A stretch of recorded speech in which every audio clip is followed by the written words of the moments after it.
The statement "a clear conscience is usually the sign of a bad memory" is both thought-provoking and subtly humorous, offering a glimpse into the complicated relationship between memory, guilt, morality, and the mechanisms our minds use to cope with past actions. At first, this fact may seem like a lighthearted quip, a joke at the expense of those who claim to be free from guilt or self-doubt. Yet, as with many seemingly simple statements, it hints at deeper psychological and philosophical truths about the human experience. To truly understand the layers of meaning embedded in this phrase, we must examine the nature of memory, the role of conscience, the dynamics of self-deception, and the processes by which we reconcile ourselves with our past actions. At its core, this statement suggests that a clear conscience, or the feeling of being untroubled by past actions, may not always indicate moral purity or unblemished behavior. Instead, it implies that those with bad memories may simply be more adept at forgetting, or repressing, their misdeeds, thus sparing themselves the pangs of guilt that others might feel. In this sense, the statement plays with the idea that memory, far from being a neutral recorder of facts, is selective, malleable, and deeply influenced by our psychological defenses. Memory is not a perfect catalog of events but rather a reconstructive process shaped by our emotions, biases, and motivations. Our minds are adept at reshaping memories in ways that allow us to view ourselves more favorably or avoid uncomfortable truths, a phenomenon known as motivated forgetting or self-serving bias. This notion of motivated forgetting connects to the concept of cognitive dissonance, a psychological state that arises when there is a discrepancy between one's actions and self-image. When individuals engage in behavior that contradicts their values or beliefs, cognitive dissonance creates mental discomfort. To resolve this discomfort, people may unconsciously alter their memories or rationalize their actions to make them align with their sense of self. For instance, if someone behaves in a way that they know is morally questionable, they might later forget the specifics of the incident, allowing themselves to maintain a clear conscience. This selective memory serves as a defense mechanism, protecting the individual from the unpleasant feelings associated with guilt or self-blame. Over time, this forgetting can become so ingrained that the person genuinely believes they have done nothing wrong, allowing them to move forward with an untroubled conscience, albeit one built on shaky foundations. The role of conscience in this context is also worth examining. Conscience is often thought of as an internal guide, a moral compass that alerts us when our actions are at odds with our ethical principles. However, the strength and clarity of one's conscience can vary widely depending on individual differences, cultural norms, and life experiences. For some, conscience is a constant presence, a voice that questions and evaluates every action. For others, it may be more subdued, surfacing only occasionally or in response to significant events. In either case, the effectiveness of one's conscience depends heavily on the ability to recall and reflect upon past actions. Without memory, conscience has no material to work with, no foundation upon which to judge the rightness or wrongness of past behavior. Thus, a bad memory can undermine the function of conscience, making it easier to maintain a sense of moral clarity or innocence, even if one's actions do not entirely warrant it. The connection between memory and conscience is further complicated by the way that time alters our recollection of events. Over time, memories naturally fade, becoming less detailed and vivid. This fading effect can blur the emotional intensity of past experiences, making it easier to feel detached from actions that once seemed significant. In some cases, the fading of memories can be beneficial, allowing people to let go of past mistakes and move forward without being weighed down by regret.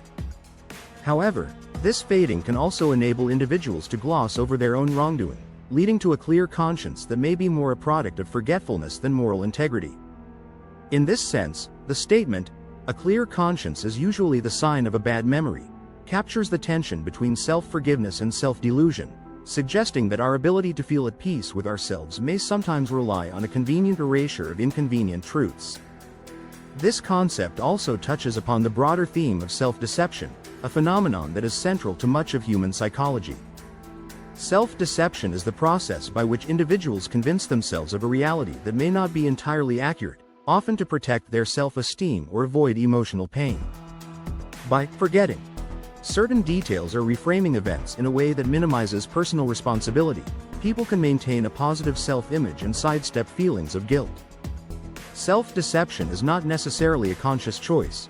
Rather, it often occurs at a subconscious level, allowing individuals to believe their own narratives without recognizing the distortions involved. This ability to deceive oneself is part of what makes humans so psychologically resilient, but it also introduces a certain fragility to our sense of moral clarity. If a clear conscience is achieved through forgetting or distorting past actions, then that clarity is, in some sense, an illusion, built on a foundation of selective memory and cognitive bias. On a philosophical level, this statement raises questions about the nature of morality and the value of self-awareness. If a clear conscience can be the result of poor memory, does this undermine the idea of moral integrity? Some might argue that true moral integrity requires an unflinching awareness of one's actions and their consequences, a willingness to confront mistakes and learn from them. From this perspective, a clear conscience that is achieved through forgetting is less an indicator of goodness and more a reflection of self-protective psychological mechanisms.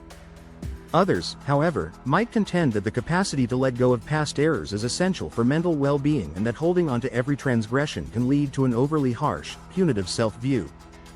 In this view, a clear conscience, however it is achieved, can be a sign of emotional resilience and a healthy capacity for self-compassion.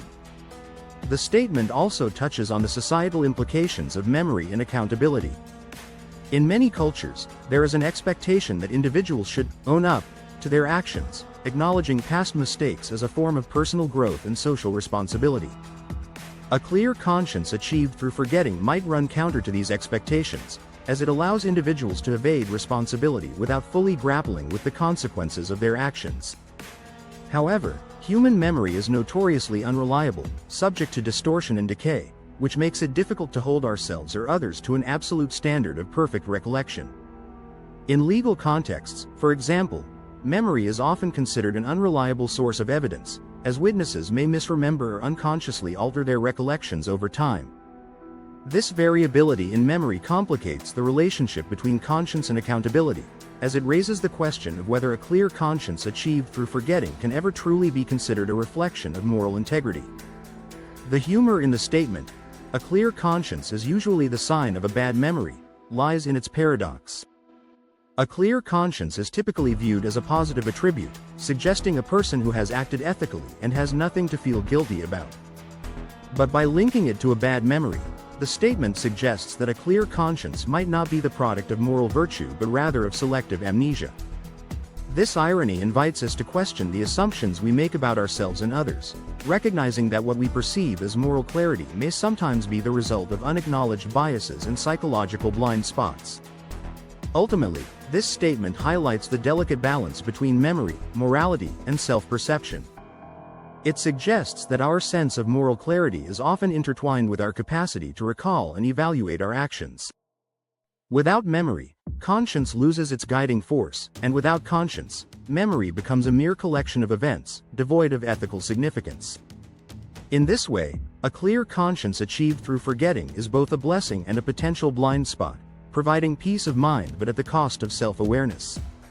As we navigate our lives, striving to be good and accountable individuals, this fact serves as a reminder to approach our memories with honesty, recognizing that while forgetting may offer comfort, true growth often requires confronting the uncomfortable truths that lie beneath the surface.